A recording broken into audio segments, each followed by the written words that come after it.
राष्ट्रगान में शामिल होंगे। आपसे निवेदन है कि आप सभी अपने अपने स्थान पर खड़े हों राष्ट्रगान के लिए। जनगण मन अधिनायक जय हे भारत भाग्य विधाता। पंजाब सिंध गुजरात मराठा द्राविड़ उत्कल बंगा। विंध्य हिमाचल यमुना गंगा उच्छल जलधि तरंगा।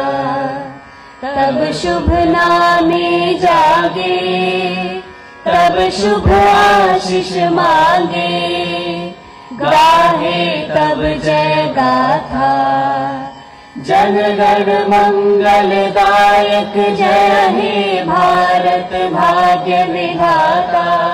जय हे जय हे जय हे जय जय जय जय हे।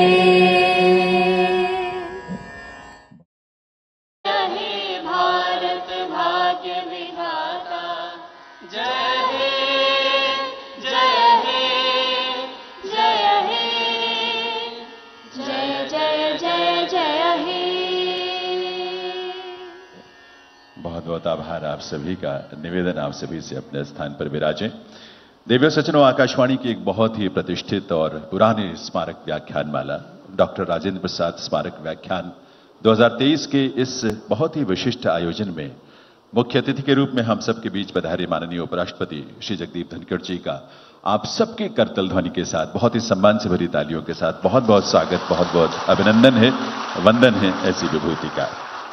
महान स्वतंत्रता सेनानी, भारत की संविधान सभा के अध्यक्ष रहे, स्वतंत्र भारत के पहले राष्ट्रपति डॉक्टर राजेंद्र प्रसाद जी के प्रति कृतज्ञता के भाव के साथ आकाशवाणी ने सन 1969 में अपनी इस प्रतिष्ठित स्मारक व्याख्यानमाला की शुरुआत की थी।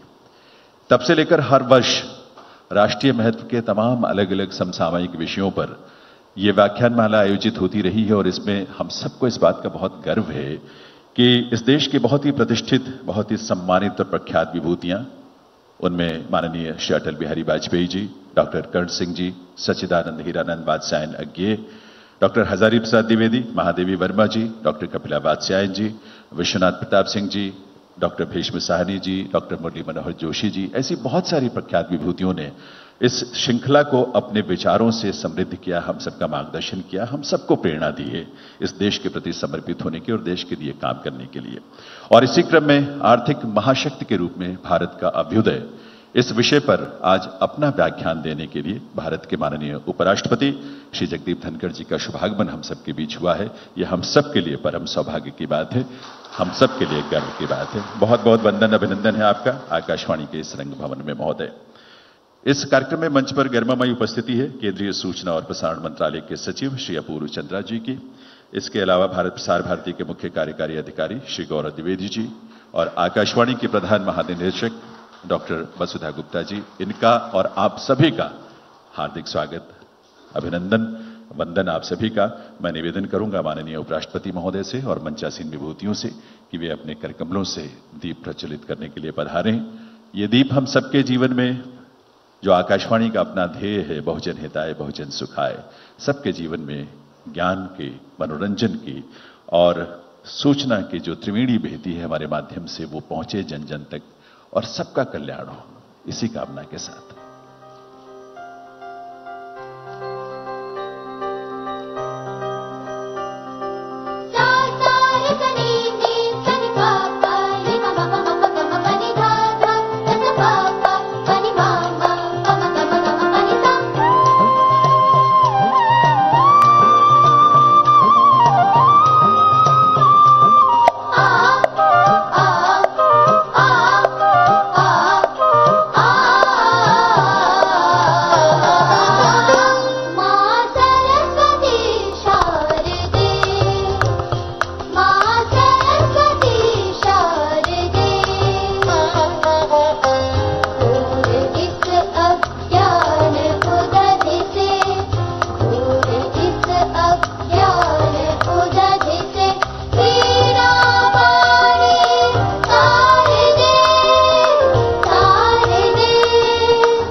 का, सभी मंचासीन विभूतियों का, उनकी इस कृपा के लिए, उनके स्नेह के लिए देवियों सज्जनों, मैं अब निवेदन करूंगा माननीय सचिव सूचना और प्रसारण मंत्रालय भारत सरकार श्री अपूर्व चंद्रा जी से कि वे माननीय उपराष्ट्रपति महोदय का स्वागत उन्हें एक शॉल भेंट करके करें इस अवसर पर। ये अवसर हम सबके लिए बहुत विशिष्ट है, बहुत विलक्षण है। आकाशवाणी के रंगभवन में उपराष्ट्रपति महोदय का शुभागमन और आज इतने महत्वपूर्ण विषय पर उनका वक्तव्य, उनका व्याख्यान हम सबके लिए एक प्रेरणा बनेगा। इस अवसर पर मैं निवेदन करूंगा माननीय सचिव महोदय से कि वे शॉल भेंट करके माननीय उपराष्ट्रपति महोदय का यहां आकाशवाणी के इस परिसर में और इस रंगभवन में उनके शुभागमन पर उनका स्वागत करें, अभिनंदन करें और इसमें हम सब शामिल होंगे देवियों सज्जनों, अपने आप सबकी सम्मान से भरी करतल ध्वनि के साथ। अब निवेदन प्रसार भारती के मुख्य कार्यकारी अधिकारी श्री गौरव द्विवेदी जी से कि वे माननीय उपराष्ट्रपति महोदय को स्मृति चिन्ह के रूप में ये चरखा हमारे देश में हमारी संस्कृति और हमारे इतिहास का सुंदर एक स्वरूप है, उसकी प्रतिकृति चरखे के रूप में, और आकाशवाणी के प्रधान महानिदेशक प्रिंसिपल डीजी डॉक्टर वसुधा गुप्ता जी से निवेदन है कि वे माननीय उपराष्ट्रपति महोदय को एक स्मृति चिन्ह और है। दरअसल ये हमारी पहचान है, क्योंकि यही वो उपकरण है, उसकी प्रतिकृति जिससे जन जन तक आकाशवाणी की वाणी जो है वो पहुंचती है, देश के करोड़ों लोगों तक पहुंचती है और लोगों के जीवन में बहुजन होता है, बहुजन सुखाय का संकल्प साकार होता है। तो बहुत बहुत स्वागत, अभिनंदन, वंदन माननीय उपराष्ट्रपति महोदय का। और अब मैं निवेदन करूंगा केंद्रीय सूचना एवं प्रसारण मंत्रालय के सचिव श्री अपूर्व चंद्रा जी से कि वे अपने स्वागत संबोधन के लिए पधारें।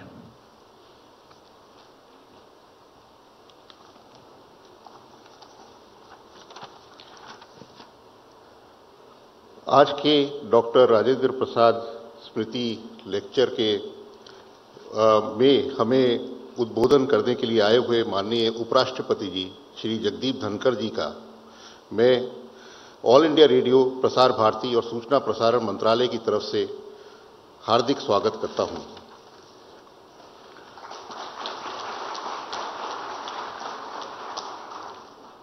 माननीय उपराष्ट्रपति जी श्री जगदीप धनखड़ जी हमारे सूचना प्रसारण मंत्रालय से उनका विशेष प्रेम रहा है। जब भी हमने उनको कभी भी आमंत्रित किया है, चाहे वो मन की बात का 100 कॉन्क्लेव हो, चाहे हमारा कोई और कॉन्क्लेव हो, हमेशा ही उन्होंने अपनी गरिमामयी उपस्थिति हमें प्रदान करके और अपने मनोगत देकर हमारा मार्गदर्शन किया है।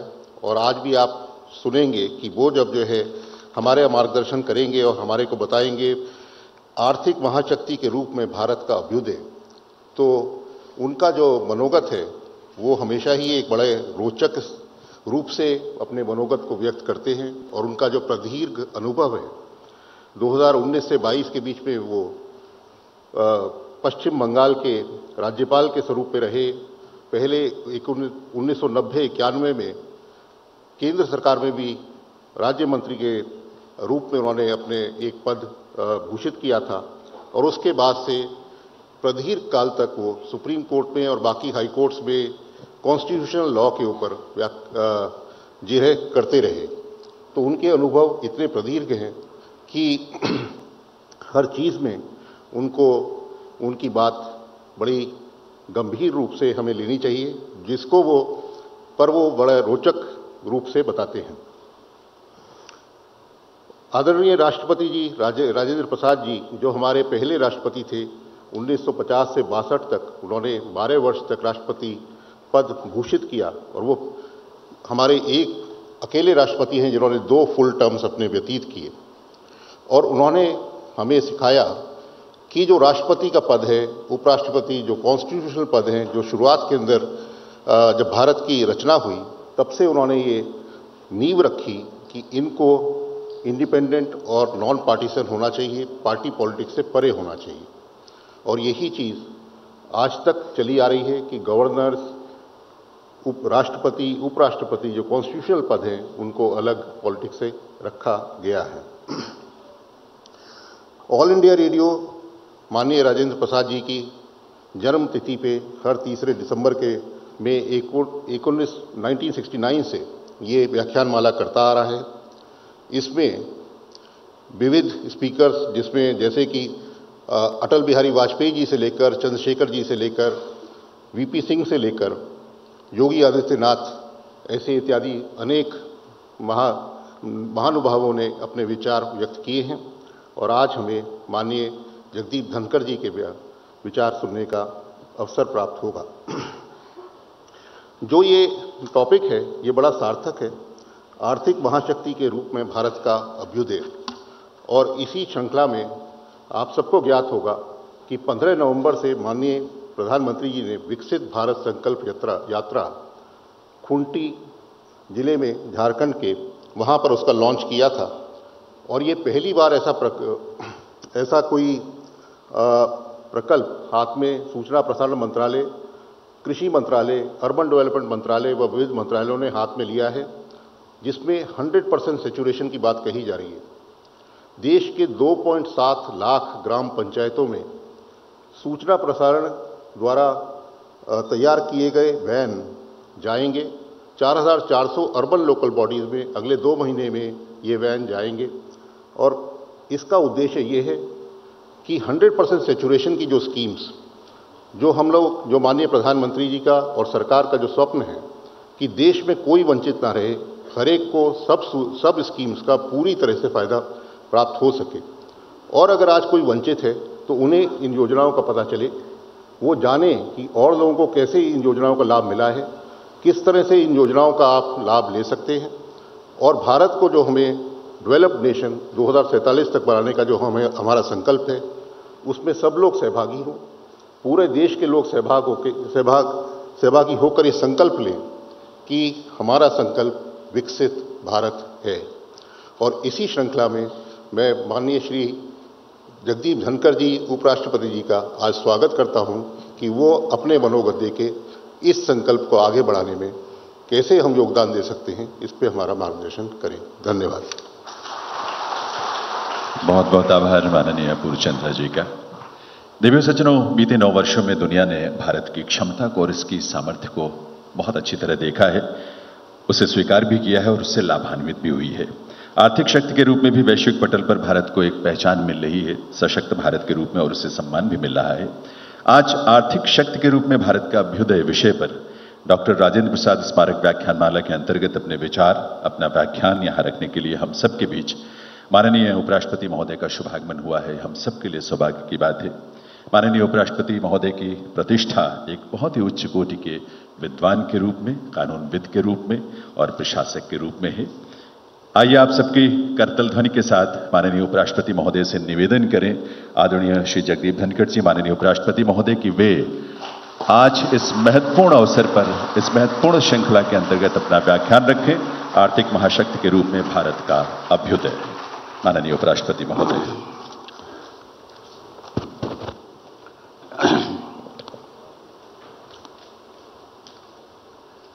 सचिव सूचना एवं प्रसारण मंत्रालय श्री अपूर्व चंद्र जी, मुख्य कार्यकारी अधिकारी प्रसार भारती श्री गौरव द्विवेदी जी, प्रधान महानिदेशक आकाशवाणी श्रीमती वसुधा गुप्ता जी, सभी गणमान्य उपस्थिति, सबसे पहले मैं डॉक्टर राजेंद्र प्रसाद जी को नमन करता हूँ। देश के प्रथम राष्ट्रपति, भारत रत्न, पर उनका सबसे महत्वपूर्ण योगदान भारत की विधायिका को मजबूत करने का रहा है। संविधान सभा के अध्यक्ष के रूप में 3 वर्ष तक आपने ऐसा संचालन किया कि हर संविधान सभा का सदस्य अपनी प्रतिभा को दिखा पाया। जटिल समस्याएं थी, मत विभाजित था, अलग अलग दृष्टिकोण थे, फिर भी आपने 3 साल तक ऐसा संचालन किया कि हमें एक अद्भुत संविधान मिला। 3 साल के कार्यकाल में संविधान सभा में कोई व्यवधान नहीं हुआ, सार्थक चर्चा रही। व्यवधान लेश मात्र था, सहमति आधार था। इस मंच से उनसे प्रेरणा लेकर मैं विधायिका के सभी सदस्यों को आह्वान करता हूं कि हमें संविधान सभा में जो आचरण हुआ उसकी अनुपालना करनी चाहिए। ये हमारे देश के लिए और विश्व के लिए लाभकारी साबित होगा। आज का विषय आर्थिक महाशक्ति के रूप में भारतीय अर्थव्यवस्था के उदय को समझने के लिए इतिहास के पन्नों को पलटकर थोड़ा पीछे जाने की जरूरत है। हम सभी जानते हैं कि प्राचीन भारत को सोने की चिड़िया कहा जाता था, पर मैंने वो काल देखा है। लोकसभा का सदस्य रहते हुए, केंद्र में मंत्री रहते हुए, कि सोने की चिड़िया कहलाने वाला देश ने अपना सोना विदेशी बैंकों में इसलिए गिरवी रखा कि हम हमारी साख बचा पाएं। ये बात है 90 के दशक की शुरुआत में। हमें जानना पड़ेगा कि इस प्रकार के हालात क्यों पैदा हुए और जो सफ़र हमने अब तक तय किया है, जो बड़ा मुश्किल था, अकल्पनीय था, सोच के परे था, वो आज ज़मीनी हकीकत कैसे हुआ। एक दशक पहले भारत की अर्थव्यवस्था अत्यंत चिंताजनक अवस्था में थी। भारत को दुनिया के फ्रेजाइल 5 देशों में माना जाता था। दुनिया की अर्थव्यवस्था पर भारत, जहां विश्व की 1/6 आबादी रहती है, वो दुनिया पर एक बोझ था। दुनिया के देश चिंतित थे कि भारत फ्रेजाइल 5 से कैसे ऊपर आए। ये मात्र एक दशक पहले की बात है और आज का नतीजा यह है कि हमने यूके को और फ्रांस को पीछे छोड़कर 2022 में एक महारत हासिल किया और भारत दुनिया की 5वीं बड़ी महाशक्ति बना।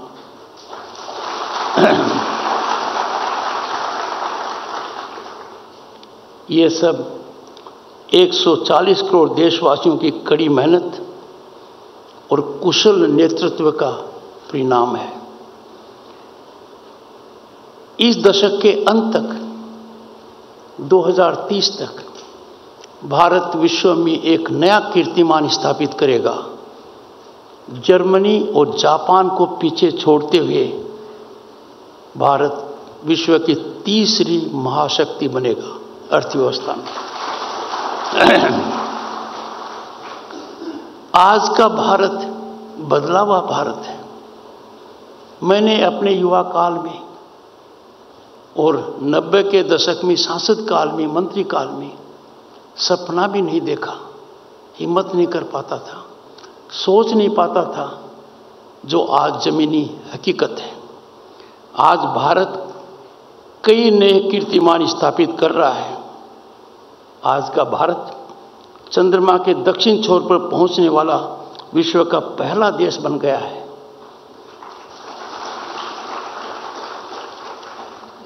भारत ने चांद पर अमिट छाप छोड़ी है, तिरंगा और शिव शक्ति पॉइंट। ये भारत की सफलता का एक संकेत है। अगर आधारभूत ढांचे के निर्माण की बात करें तो भारतीय उपलब्धियां जैसे चिनाब पुल का निर्माण, जो कि विश्व में सबसे ऊंचा रेल पुल है, हमारी अक्षमता और यांत्रिक दक्षता को दर्शाता है। यदि अगर हम डिजिटल पेनिट्रेशन की बात करें, डिजिटल पेमेंट की बात करें, तो हमारी उपलब्धियों को देखकर दुनिया अचंभित है। आपको बहुत बड़ा संतोष होगा कि 2022 में भारत के डिजिटल ट्रांजैक्शंस की जो अक्षमता है वो यूएस, यूके, फ्रांस और जर्मनी से 4 गुना ज़्यादा है। कभी सोचा नहीं था किसी ने कि भारत की उपलब्धि इन देशों के बराबर होगी। 4 मिल गए, उसको 4 गुना कर दें तो भी वो हमसे पीछे हैं। ये वो भारत है जो अपने अतीत में जो था उस ओर अग्रसर है। हम इंटरनेट कंजम्पशन की बात करें तो दुनिया आश्चर्यचकित है। वो समझते थे कि भारत में शिक्षा का प्रसार ज़्यादा नहीं है, पर जब इंटरनेट कंजम्पशन की बात की, प्रति व्यक्ति कंजम्पशन की बात की, तो पता लगा कि हमारी उपलब्धि चीन और यूएसए से ज़्यादा है, और चीन और यूएसए को मिला लो तो भी उनसे ज़्यादा है।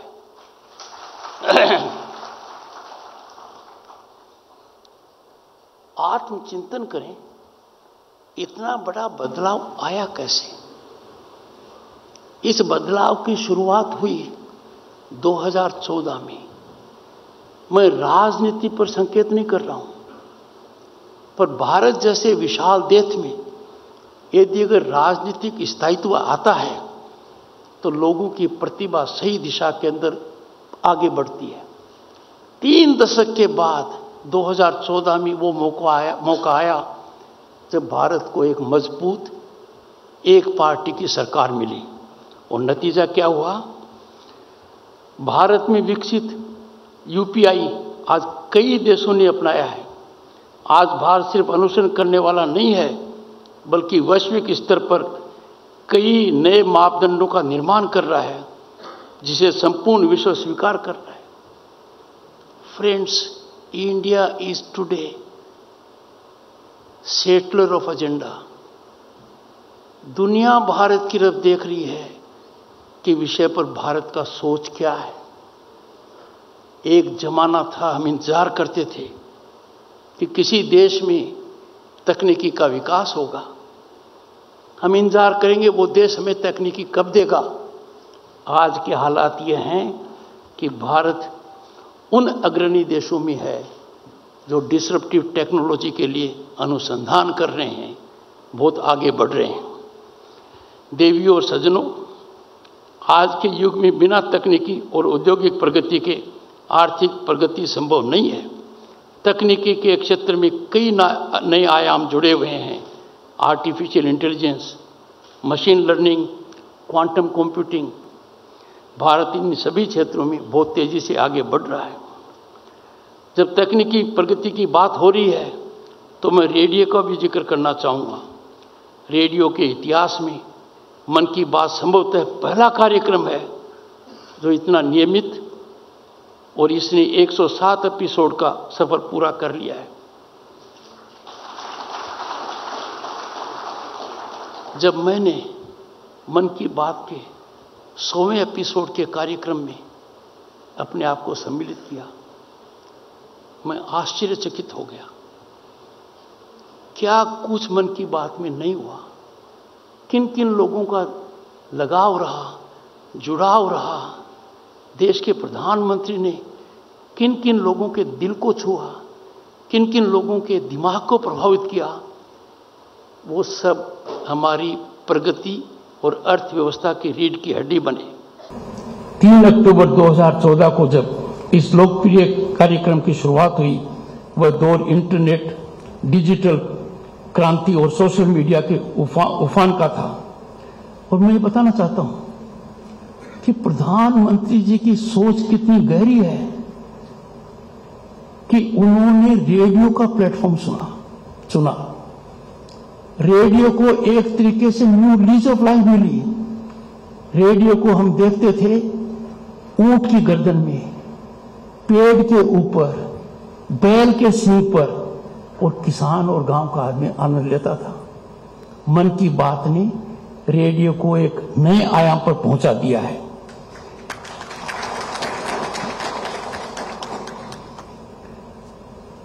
आज मन की बात देश के जन की बात बन गई है और लोगों तक सार्थक तरीके से पहुंच रही है। मन की बात में प्रधानमंत्री अब तक 700 से अधिक प्रतिष्ठित व्यक्तियों और लगभग 270 संख्याओं का उल्लेख कर चुके हैं। इनमें से ज्यादातर लोगों और संगठनों ने समाज में सकारात्मक बदलाव लाने की दिशा में बड़ा काम किया है। सकारात्मकता का संचार जो मन की बात ने रेडियो के माध्यम से किया है, वो एक इतिहास में रचित रह गया है। This is the most impactful transformational revolution in the largest democracy on the planet, home to 1/6 of humanity. प्रधानमंत्री मोदी की लोकप्रियता की वजह से रेडियो के श्रोताओं की संख्या में जबरदस्त उछाल आया है। आकाशवाणी के पूरे नेटवर्क पर 22 भारतीय भाषाओं, 29 बोलियों और 11 विदेशी भाषाओं में इस कार्यक्रम का प्रसारण हो रहा है। मौजूदा सरकारों के प्रयासों का ही नतीजा है कि आज भारत में विश्व में तीसरे सबसे बड़े स्टार्टअप इकोसिस्टम के रूप में उभरा है।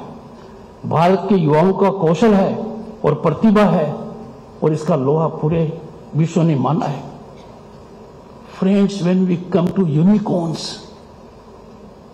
India's position in the world is one. We are at number 1. आप थोड़ा सा आत्मचिंतन करेंगे कि हमने इतनी बड़ी सफलता कैसे हासिल की, अर्थव्यवस्था आगे क्यों बढ़ रही है। इसका एक मूल कारण है शासन व्यवस्था में ऐसा बदलाव जिसने सभी को उत्साह के मोड में डाल दिया। एक जमाना था सरकारी दफ्तरों में दलालों का बोलबाला था, भ्रष्टाचार हमारे पृष्ठभूमि में फंस गया था। बिना भ्रष्टाचार से समझौता किए हुए कोई निर्णय नहीं हो सकता था। Power corridors were infested by lies and agents, power brokers who extra legally leverage decision making। पर ऐसा बदलाव आया जिसकी किसी ने कल्पना नहीं की थी और आज के दिन सरकारी तंत्र पूरी तरह से भ्रष्टाचार मुक्त है और भारत की जो शासकीय व्यवस्था है जिसमें अधिकारी रीढ़ की हड्डी हैं, उन अधिकारियों को अपनी प्रतिभा दिखाने का मौका मिला है और मैं उनको धन्यवाद देता हूं। वो साधुवाद के पात्र हैं कि उनकी योग्यता का फायदा भारत के जनमानस को मिल रहा है। पिछले कुछ वर्ष में सिर्फ भारत की अर्थव्यवस्था ही नहीं, उसका वैश्विक सम्मान और वैश्विक साख भी कई गुना बढ़ी है। ये मैं समझता हूं कि विवाद का विषय रहा ही नहीं। भारत की आवाज दुनिया के परिप्रेक्ष्य में सुनी जाती है। भारत का किस मुद्दे पर क्या मत है, हर कोई उस ओर देखता है। भारत का प्रधानमंत्री विश्व के शिखर नेताओं में एक है। भारत का हर निर्णय राजनीति में हो चाहे कूटनीति में हो, भारत के हित को देखकर होता है। आज भारत मजबूर भारत नहीं है, आज भारत मजबूत भारत है।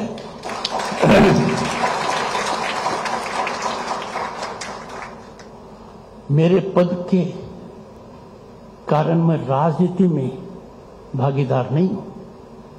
आई am not a stakeholder in politics, but I am proud citizen of Bharat. I will not hesitate to take pride in its phenomenal rise. If I appreciate the leadership of the Prime Minister, if I appreciate the executive of the country, I do it because I don't want to shut my eyes from ground reality. They have performed outstandingly. यह सब मुमकिन करने में भारत की मजबूत होती अर्थव्यवस्था का एक महत्वपूर्ण योगदान है। दोस्तों, जो भी लोग यहां बैठे हैं संचार व्यवस्था से जुड़े हुए हैं, पूरी तरह से जानकार हैं। दुनिया के नेताओं ने जब मुझे कहा कि भारत ने G20 का जो आयोजन किया है, ऐसा आयोजन शायद कोई भविष्य में न कर पाए।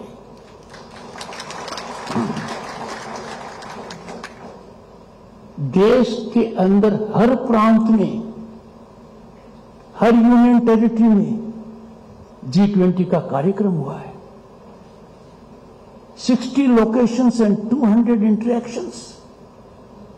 जो लोग विदेश से आए उन्होंने भारत की 5000 साल पुरानी प्राचीन व्यवस्था, सांस्कृतिक विरासत और यहां के जनमानस की योग्यता को खुली आंखों से देखा। मुझे बहुत अच्छा लगा जब युवा साथी भी आए और मेरी उनसे चर्चा हुई। कुछ ने भावुक होकर कहा, मन करता है हम सदा भारत में ही रहें। ये कितना बड़ा संतोष का विषय है।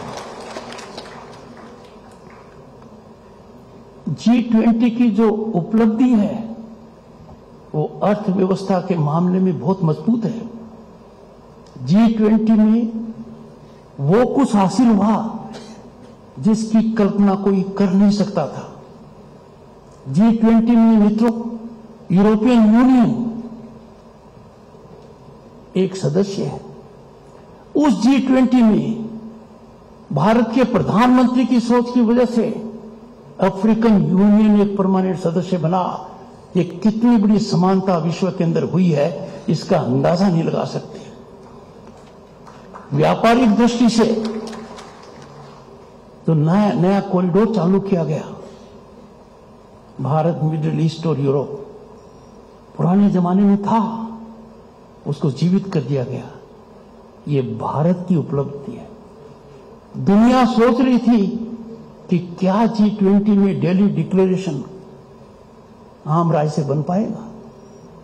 आम राय से बना, क्योंकि हमारी प्राचीन सभ्यता का यह मूल मंत्र है जो हमने विश्व को दिया है और विश्व ने उसको अपनाया है। अर्थव्यवस्था का लगाव सबसे ज्यादा इस बात से होता है कि क्या देश का हर नागरिक, हर नवयुवक, हर नवयुवती अपनी प्रतिभा को दिखा सकती है। There is an ecosystem now in place where every young mind can unleash his or her energy, fully exploit potential and talent, realize dreams and aspirations. Here, level playing field is the greatest reflection of equality before law. कभी सोचा नहीं था, और कुछ लोग इस भ्रम में इतने हो गए थे कि हम कानून से ऊपर हैं। ये भ्रम टूट गया है। ये भ्रम चकनाचूर हो गया है, क्योंकि प्रजातंत्र का सबसे बड़ा मूल मंत्र है कि कानून सर्वोपरि है। प्रजातंत्र कायम नहीं रह सकता यदि अगर कोई अपने आप को कानून से ऊपर मानता है। हर देश के नागरिक का आज उत्तरदायित्व है कि वो इस बात को आगे तब बढ़ाएगा जब प्रश्न पूछेगा कि आपको न्यायालय से नोटिस मिला है तो आप सड़क पर क्यों हैं, आप न्यायालय में क्यों नहीं हैं। ये आपके सोचने की बात है। मेरे जीवन का वो काल, वो दिन मैं भूल नहीं सकता, और वो था 20 और 21 सितंबर 2023। 3 दशक तक प्रयास होते रहे कि महिलाओं को लोकसभा और विधानसभाओं में 1/3 आरक्षण मिले। सार्थक प्रयास हुए पर सफल नहीं हो पाए। वर्तमान प्रधानमंत्री के नेतृत्व में, उनके प्रयासों की वजह से सब एक मत के हुए और भारत की संसद ने दुनिया के लिए एक प्रमाण प्रस्तुत किया और इतिहास रचित किया। अब देश के संविधान के तहत महिलाओं को लोकसभा और विधानसभा में 1/3 प्रतिनिधित्व का अधिकार मिला है। ये बहुत बड़ी उपलब्धि है। इससे बहुत बड़ा बदलाव आएगा और अर्थव्यवस्था और भी ज्यादा छलांग लगाएगी कि जब भारत 2047 में अपने आजादी का महापर्व मना रहा होगा, सेंटिनियल सेलिब्रेशंस होंगे, भारत दुनिया के सर्वश्रेष्ठ देशों के ऊपर होगा, विल बी विश्वगुरु।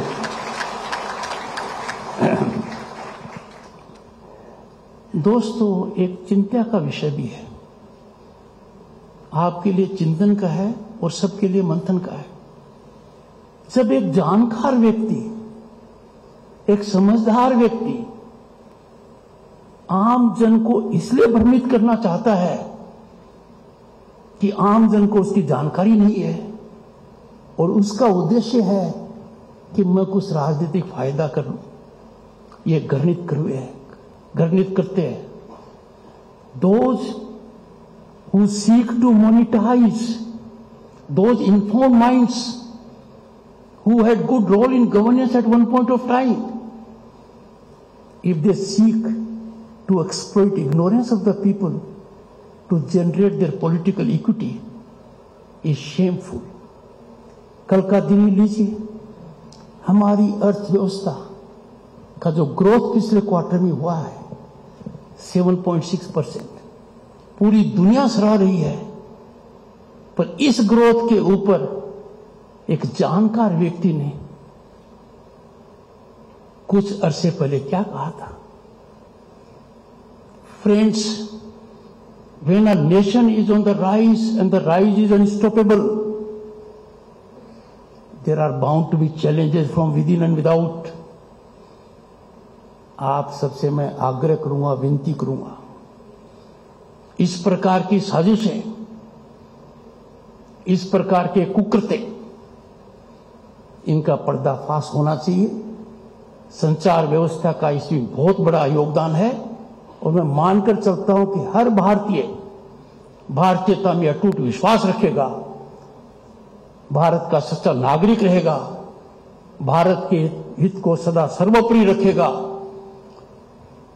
और जो भी भारत की मर्यादा को कलंकित करने का प्रयास करेगा देश में या विदेश में, उस प्रयास को हम पूरी तरह से विफल करेंगे।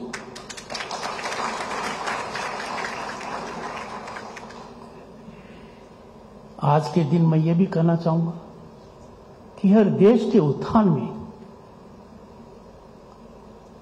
आर्थिक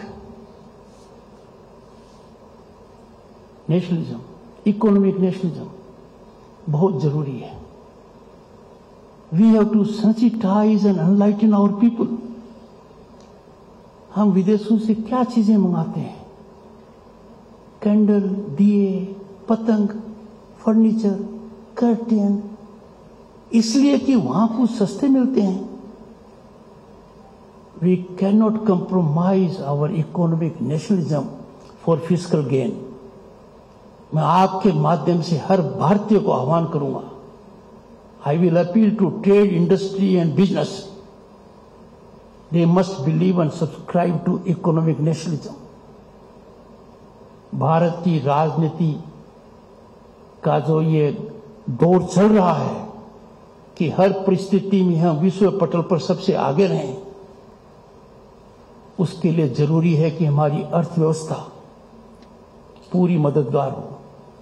Our economy will get quantum jump the moment we start subscribing to the enlightened idea of economic nationalism. और मैं समझता हूं ये विचार हर भारतीय फैला सकता है, हर किसी के लिए इसके दूरगामी परिणाम होंगे।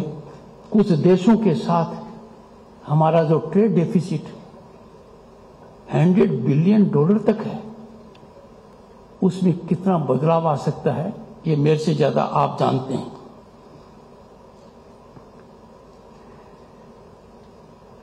एक बात और मैं आपको बताना चाहूंगा, क्योंकि जिस संचार माध्यम से मैं आज बोल रहा हूं, उस संचार माध्यम की पहुंच बहुत दूर तक है। हमारे देश का रॉ मटेरियल जब बाहर जाता है तो मन में बड़ी पीड़ा होती है। सामने दिखता है, क्या हम इसमें वैल्यू ऐड नहीं कर सकते?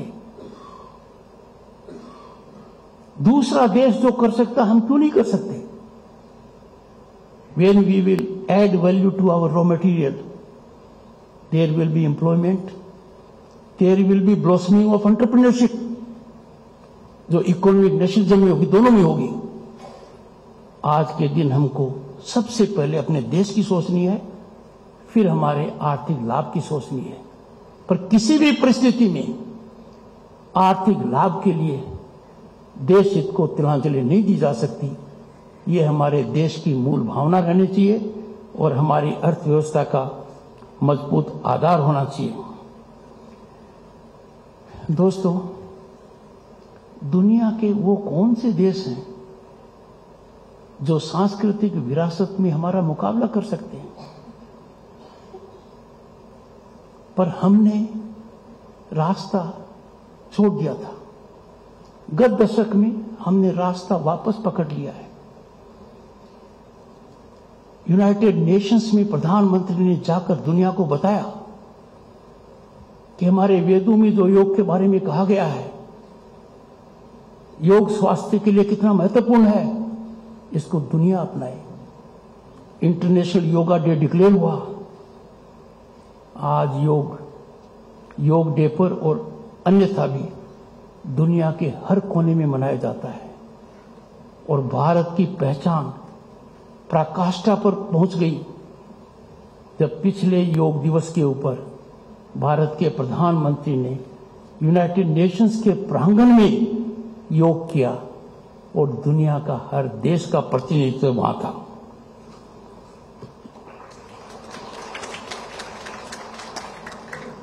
दुनिया के सामने चुनौती बहुत है, वो अर्थव्यवस्था से जुड़ी हुई है। क्लाइमेट चेंज उनमें एक है, भयानक है। Reckless use of natural resources दूसरा है। हमारी सांस्कृतिक धरोहर है जिसको गांधी जी ने पूरी तरह दुनिया को बताया कि इस प्लेनेट पर हर व्यक्ति की आवश्यकता के लिए सब कुछ है। This planet has everything for everyone's need but not for greed. हमें एक बात का संचार करना होगा, विश्वास व्यक्त करना होगा कि नेचुरल रिसोर्सेज के कंजम्पशन में, उनके उपभोग में हम ये नहीं कह सकते कि मेरे पास आर्थिक ताकत है, मेरी जेब मजबूत है तो मैं चाहे जितना पानी का, चाहे जितने पेट्रोल का, चाहे जितने गैस का उपयोग करूंगा। यह संभव नहीं है। Optimal utilisation of natural resources is fundamental because we are trustees of it। Bharat ने दुनिया को एक नया रास्ता इस बारे में दिखाया है जो एक अत्यंत कारगर साबित हो रहा है। हमने कहा कि हम तो विश्व को एक कुटुंब मानते हैं, वासुदेव कुटुंबकम। G20 का मोटो भी यही है। पर कड़ी से कड़ी परिस्थिति में खुद पीड़ा सहते हुए भारत ने दुनिया के सामने इसका श्रेष्ठ उदाहरण रखा है। जब कोविड की चपेट में पूरी दुनिया थी और हम भी थे, भारत ने सिर्फ अपने 130 से ज्यादा करोड़ लोगों का ध्यान नहीं दिया, दुनिया के 100 से ज्यादा देशों तक भी बात पहुंचाई। उन देशों के लोग, उन देशों के का नेतृत्व जो मुझे कहता है, Honorable Vice President, we are greatly obligated to India for making available to us Covaxin while India itself was facing a challenge.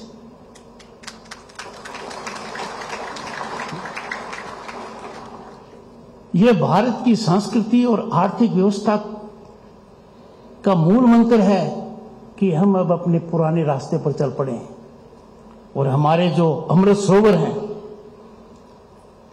इसको मिशन मोड के अंदर हमने चालू किया है, वरना हम भटक गए थे। गांव की तो ये जीवन रेखा है,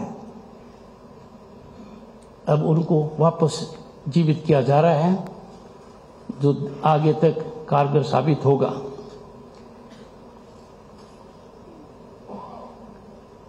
भारत विश्व गुरु था, ये इतिहास भारत विश्व गुरु के रास्ते पर अब चल रहा है, ये हकीकत है। भारत 2047 में विश्व गुरु बनेगा, ये हमारा सोच है, तो निश्चित रूप से आप लोगों के प्रयास से, नवयुगों के प्रयास से सार्थक होगा। देश के युवाओं को मैं खास तौर से कहना चाहूंगा, हमारे सामने चुनौतियां थी, अवसर नहीं थे। हमारा आगे बढ़ना बहुत मुश्किल था। पढ़ाई के लिए कई किलोमीटर पैदल चलना पड़ता था। हमें स्कॉलरशिप मिल गई तो हमें अच्छी शिक्षा मिल गई। बिजली नहीं थी, पानी नहीं था, सड़क नहीं थी। आज देखिए, आज का भारत, गांव के अंदर भी आपको ये सब सुविधाएं मिलेंगी। जो एक नया कंसेप्ट है, जिसको आप समझिए, लोगों को समझाइए। स्मार्ट सिटीज, एस्पिरेशनल डिस्ट्रिक्ट्स, ये बहुत दूरगामी सोच है। ये आखिरी स्थान पर जो व्यक्ति बैठा है, उसको ऊपर उठाने वाला है। कहते हैं अर्थव्यवस्था देश की क्यों बढ़ी? क्योंकि एक व्यक्ति ने सोचा कि देश के हर घर में टॉयलेट होना चाहिए। लोगों को पहले ये छोटी बात लगी, आज के दिन ये हकीकत है। एक व्यक्ति ने सोचा कि माताएं और बहनें आंखों से आंसू बहाती हैं क्योंकि उनको गैस उपलब्ध नहीं है। एक व्यक्ति ने महसूस किया कि सरकारी तंत्र का फायदा बिना बिचौलियों के तभी मिल सकता है जब बैंकिंग इंक्लूजन हो। नतीजा, हमने देश की अर्थव्यवस्था में बैंकिंग इंक्लूजन एक्सपोजर का भारी योगदान देखा है। कौन कल्पना कर सकता था कुछ समय पहले कि ऐसी अर्थव्यवस्था होगी कि देश के 11 करोड़ किसानों तक साल में 3 बार सरकारी धन पहुंचेगा। यह धन 2,70,000 करोड़ से ज्यादा पहुंच चुका है। इसकी उपलब्धता इस बात में नहीं है कि सरकारी तंत्र मजबूत है। इसकी उपलब्धता इस बात में है कि सरकारी तंत्र ने किसान को इतना मजबूत कर दिया है कि किसान सीधा बिना बिचौलिए के अपने अकाउंट में आपकी सहायता प्रदान करने को तैयार है। यह बदलता हुआ भारत है जो आज हम देख रहे हैं। इसलिए मैं युवाओं से कहना चाहूंगा, आज अवसरों की कोई कमी नहीं है। मौजूदा समय में भ्रष्टाचार और वंशवाद का कोई मायना नहीं है। आपके आड़े ये नहीं आ सकते हैं। आपको सिर्फ सोचने की आवश्यकता है। मैं युवाओं से आग्रह करूंगा, you are the one who can take great benefit out of the potential generated by disruptive technologies, quantum computing, green hydrogen mission। आप यदि सोचेंगे तो आने वाले 8-10 साल के अंदर ग्रीन हाइड्रोजन मिशन की वजह से 5 से 6 लाख लोगों का एम्प्लॉयमेंट होगा। And it will add value to the economy to the extent of 7 to 8 lakh crore. इसका फायदा आप उठा सकते हैं। आज के दिन आपको अपने पाथ पर अग्रसर होने के लिए पीछे इसलिए नहीं देखना है कि मेरे परिजन क्या करते थे, मैं किनका बेटा हूं, कौन से आर्थिक पहलू पर हमारी पकड़ है। These are innovative ideas, you can engage in them. दुनिया ने कर दिखाया, पर अब भारत इनमें सबसे ज्यादा आगे है। आप यूनिकॉर्न्स की बात करेंगे, स्टार्टअप्स की करेंगे, वो सब नए बच्चों ने किया है। अंत में आप सबसे विनम्र आग्रह करना चाहूंगा, अपने देश पर देश की महान उपलब्धियों पर गर्व कीजिए।